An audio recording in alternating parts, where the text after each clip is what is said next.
नमस्कार और स्वागत है आपका change India experiments with big ideas में। इस शो में हम उन नीतियों की बात करते हैं जो कि थोड़ी रैडिकल होती हैं, जो कि थोड़ी हटके होती हैं, और उनको अगर हम लागू करेंगे तो हमें लगता है कि सदियों से कुछ प्रॉब्लम्स जो हिंदुस्तान में हैं उन प्रॉब्लम्स को का समाधान किया जा सकता है। आज जो आइडिया जो सुझाव हम चर्चा में लाएंगे वो है एक सॉवरन वेल्थ फंड बनाने का। मतलब सरकार का ऐसा वेल्थ फंड बनाइए जिसमें सरकार अपनी तरफ से एक रुपया भी नहीं डालेगी। सरकार जो है अपने जो पब्लिक सेक्टर शेयर्स हैं, जो जिनकी की वैल्यू आज शायद $300 बिलियन है, उसको ट्रांसफर करेगी। एक रुपया नहीं डालेगी, वो फंड को ट्रांसफर करेगी। वो फंड जो है जाके उस शेयर होल्डिंग के अगेंस्ट और रिसोर्सेज दुनिया में रेज करेगा।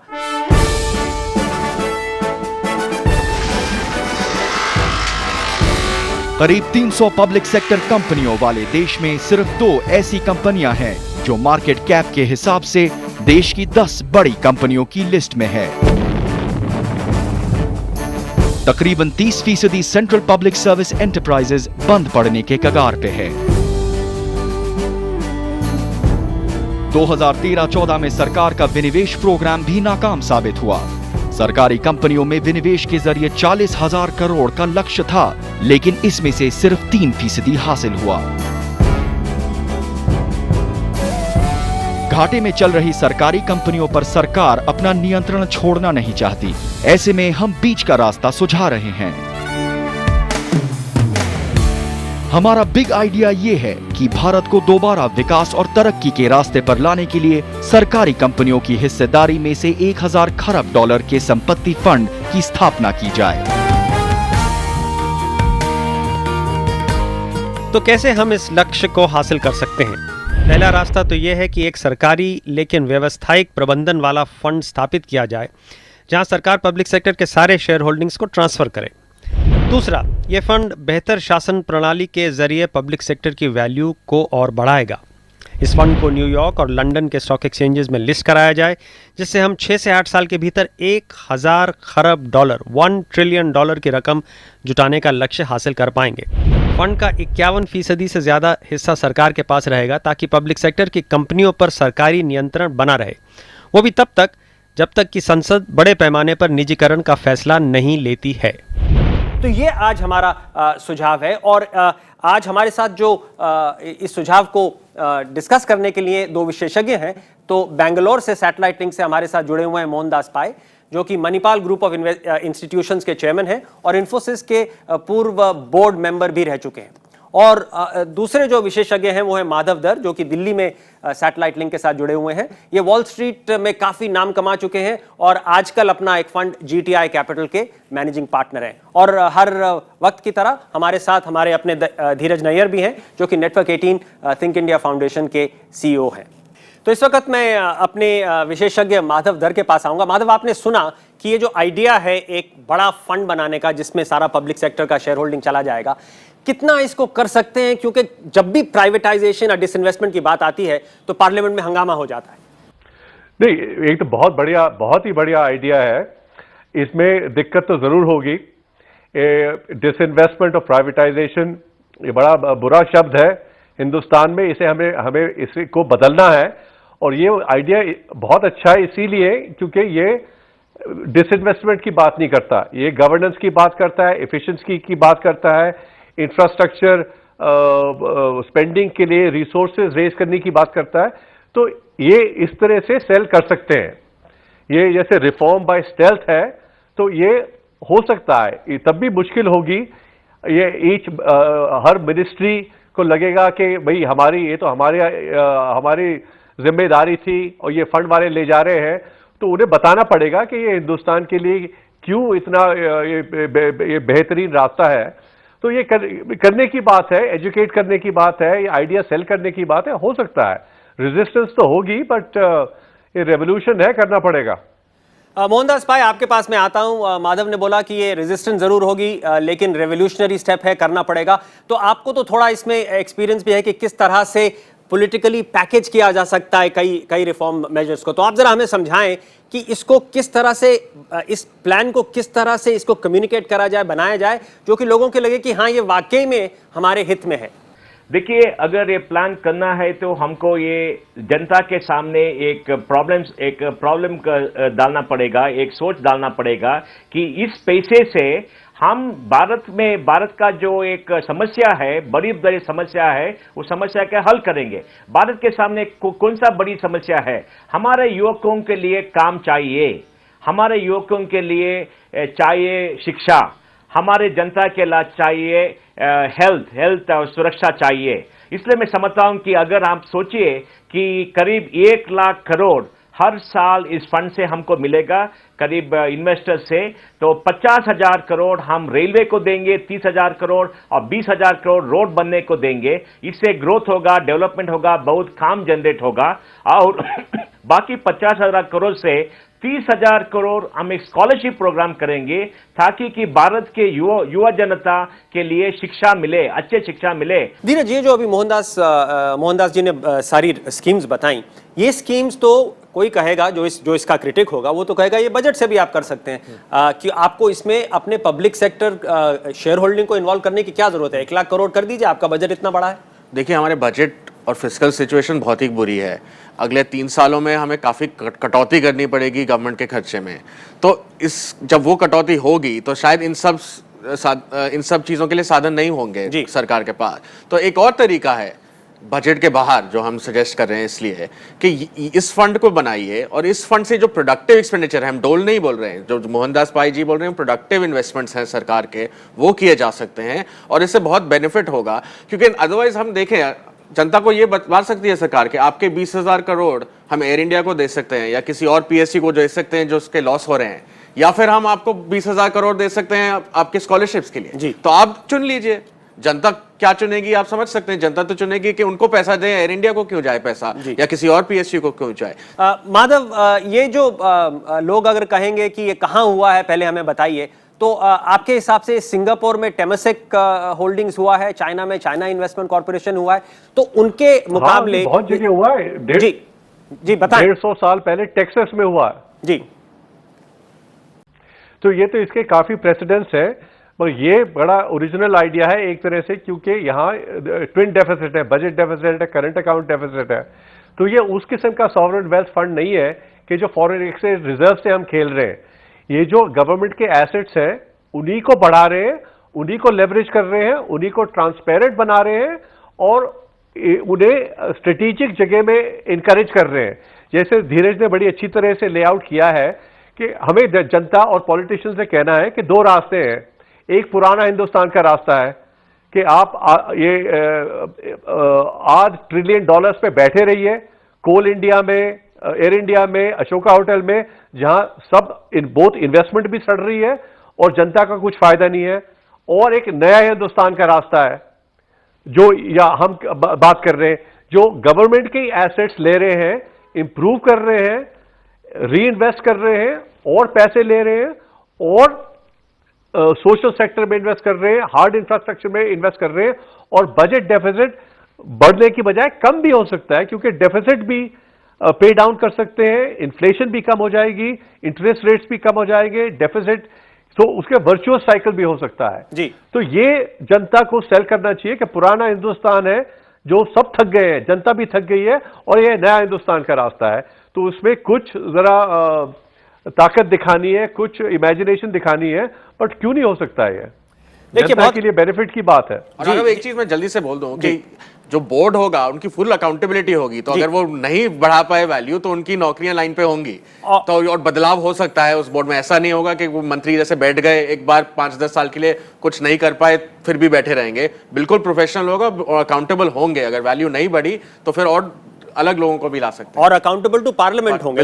तो हम ये एम्फसाइज करना जरूरी है। हम ये नहीं कह रहे हैं कि सरकार अपने एसेट्स को बेच के किसी एक ग्रुप ऑफ इन्वेस्टर्स को दे दे, ऐसा नहीं कह रहे। हम कह रहे हैं एक नेशनल फंड बनाइए, नेशनल इन्वेस्टमेंट ट्रस्ट बनाइए, आप उसको जो नाम देना दीजिए, लेकिन उसकी वो अकाउंटेबिलिटी जो होगी हिंदुस्तान के पार्लियामेंट को होगी। तो ये बहुत अच्छे सुझाव पहले चरण में आए हैं। मैं इस वक्त एक छोटा सा ब्रेक लूंगा, लेकिन ब्रेक के बाद आके हम थोड़ा विस्तार में और देखेंगे इस सुझाव को और इसके थोड़े नुआंसेस में भी घुसेंगे। तो आप हमारे साथ बने रहिए।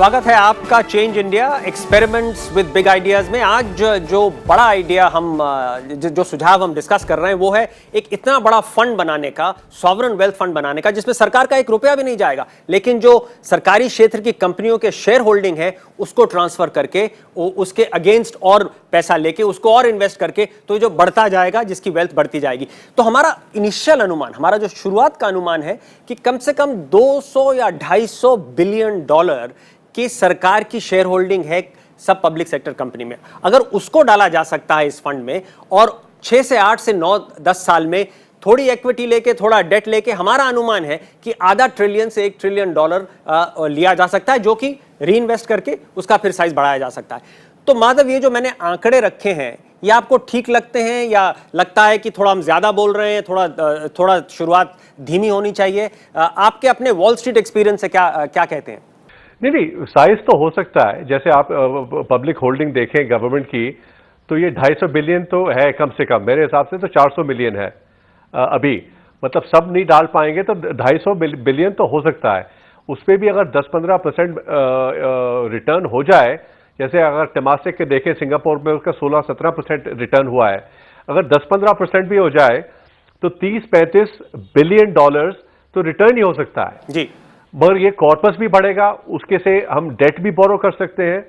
और इसमें एक बहुत इंपॉर्टेंट बात है जो इंडिया की इंफ्रास्ट्रक्चर प्रॉब्लम है कि लॉन्ग टर्म डेट किसी को मिल ही नहीं सकता इंडिया में। जो इंफ्रास्ट्रक्चर को 25-30 साल का डेट चाहिए और 25-30 साल का डेट कोई दे नहीं सकता।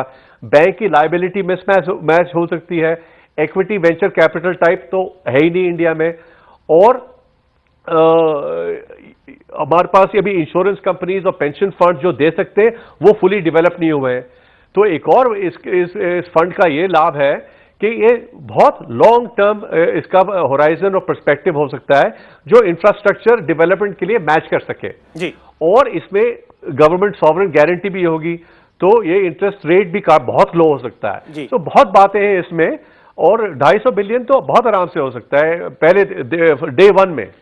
तो मोहनदास भाई, माधव तो कह रहे हैं कि ये हो सकता है। हम आपके अनुभव से समझना चाहेंगे कि कितना इसमें इक्विटी होना चाहिए, कितना डेट होना चाहिए, क्या शुरुआती ट्रांच, अगर 250 बिलियन सरकार डालती है इस फंड में तो क्या शुरुआती ट्रांच होना चाहिए? 10 बिलियन लेना चाहिए, 15 लेना चाहिए, 20 लेना चाहिए? हिंदुस्तान के लिए तो वो भी बहुत ज्यादा अमाउंट्स हैं।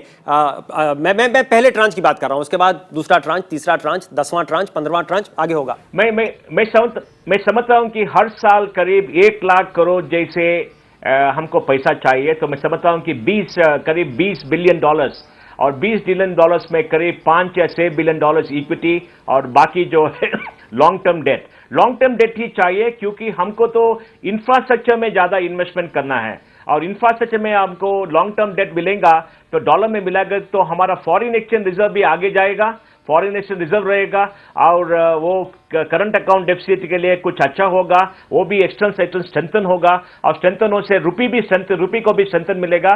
और जो रुपी का पैसा है जो आरबीआई या कोई देगा दो लोकल मार्केट के सेल में, वो 30 साल के लिए अगर डालेंगे तो बहुत अच्छा रिटर्न भी मिलेगा। वो रिटर्न से आप कर्ज तो झुका सकते हैं, तो इक्विटी भी रहेगा, इक्विटी अप्रिशिएट होगा, यहां से हमको डेट होगा। तो मैं समझता हूं करीब 60% डेट, 40% इक्विटी, हर साल 20 बिलियन डॉलर्स करेंगे तो मैं समझता हूं कि 15 साल में हम एक आमदनी बढ़ सकते हैं 500 बिलियन या 1 ट्रिलियन को, क्योंकि कंपनियां का वैल्यू आगे जाएगा और डेट भी रिडीम हो जाएगा। तो लोगों को भी हम कह सकते हैं कि देखिए हमने सब कुछ भेजा नहीं है, ज्यादा से ज्यादा हमारा पास है, उस पर लेवरेज करके पैसा लिया है, पैसा से आप देख सकते हैं कि क्या हो गया है।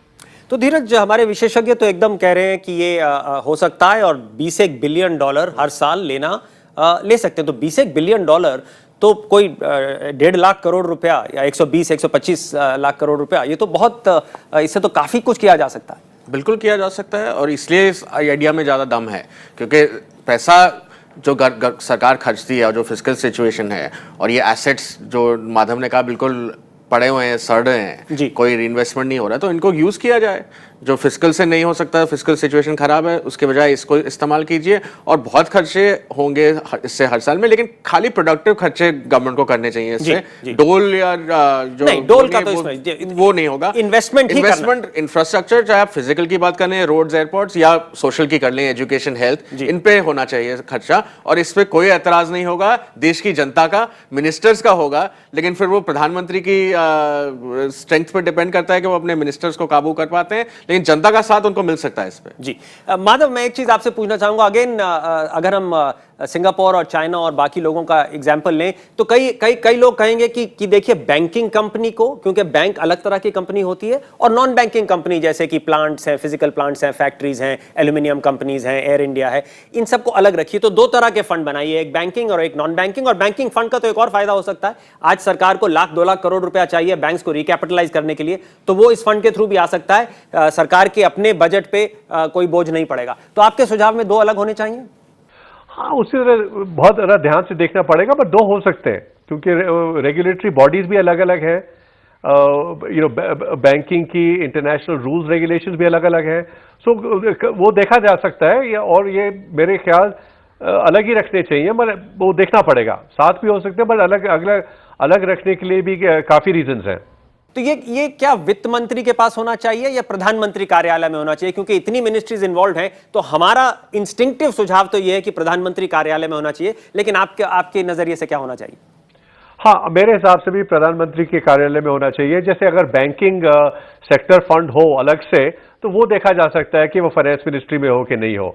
बट जैसे इंडिया में आपको भी जानते हैं कि जो पर्सनैलिटी है वो भी देखा जाएगा कि किसके नाम ये ओवरसीयर कौन है। जी। ये नहीं है कि पीएमओ में है कि फाइनेंस मिनिस्ट्री, बट कौन है, इसका चैंपियन कौन है सबसे पावरफुल जगह में, वो भी देखना पड़ेगा। तो धीरज, आपने सबको सुना, आखिरी वक्त आ गया है हमारे शो का।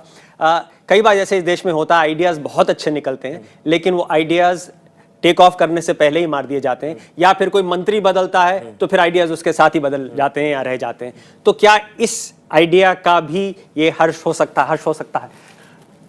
देखिए, भारत का इतिहास देखें तो ये हो सकता है। मतलब कई अच्छे आइडिया आए हैं, कई अच्छी चीजें लिखी गई हैं, लेकिन कोई ओन नहीं करते। जैसे आधार का ही देख लीजिए, इतना अच्छा आइडिया, लेकिन अपनी जिस सरकार ने उसको किया उसी ने अब छोड़ दिया है उसे। तो ये आइडिया की ओनरशिप लेनी पड़ेगी किसी को। नेतृत्व की बात है, अगर प्रधानमंत्री लें तो सबसे बेहतर है, क्योंकि प्रधानमंत्री होते हैं, तो वो लें इसका। और ये इस आइडिया में दम है, क्योंकि इसमें कंट्रोवर्सी कम है। आप प्राइवेटाइजेशन की नहीं बात कर रहे, आप डिसइन्वेस्टमेंट की नहीं बात कर रहे, कोई ये नहीं बोल सकता। कंट्रोल भी सरकार कर रहा है, कंट्रोल भी सरकार ही करेगी, प्रोफेशनल बोर्ड भी है। तो आप बेस्ट ऑफ सरकार प्लस प्राइवेट सेक्टर की एबिलिटी इसमें देखी जा सकती है। और ये पीपीपी की किस्म का प्रोजेक्ट है, लेकिन उसमें क्रोनीइज्म, क्रोनी कैपिटल सब हट सकता है इस किस्म के प्रोजेक्ट में। तो इसका एक ट्राई तो देना चाहिए मेरे हिसाब से। आप चाहे छोटा शुरू करिए, लेकिन जो सक्सेस होगी, और भारत में ये भी देखा गया है कि जो आइडिया सक्सेसफुल होते हैं थोड़े बहुत, जो प्रॉब्लम कम होती है, जैसे आधार में प्रॉब्लम ज्यादा हो गई, बट इसमें अगर प्रॉब्लम नहीं हुई तो इसमें चैंपियन पैदा हो जाते हैं, सब तरफ से चैंपियन पैदा हो जाते हैं। और हमारा तो मानना यह है कि अगर ये सक्सेसफुल हो जाता है और लोगों को इसका फायदा दिखता है, तो ऐसा भी हो सकता है कि यही फंड आगे जाके जो एसेट्स हैं उनको प्राइवेटाइज भी कर पाए। क्योंकि एक मानसिकता होती है, एक देश की मानसिकता होती है, अगर देश की मानसिकता बदल जाती है और प्रो हो जाती है, देख रहे हैं कि फायदा है, देख रहे हैं जैसे मोहनदास पाई जी ने कहा कि स्कॉलरशिप आ रहे हैं, देख रहे हैं कि किस तरह से हेल्थ इंश्योरेंस हो रहा है, तो जब ये फायदे लोग देखते हैं तो फिर उसका सपोर्ट भी बढ़ता है। और अगर सपोर्ट बढ़ता है तो शायद एक दिन ऐसा है कि ये फंड पूरा प्राइवेटाइजेशन भी कर सके, जो कि आज एक शब्द है जो कि आज हम डरते हैं इस्तेमाल करने से। तो मैं अपने विशेषज्ञों का और अपने गेस्ट का धन्यवाद करता हूं, और आप हमारे अगले शोज के साथ बने रहिए। अभी के लिए हमें इजाजत दीजिए।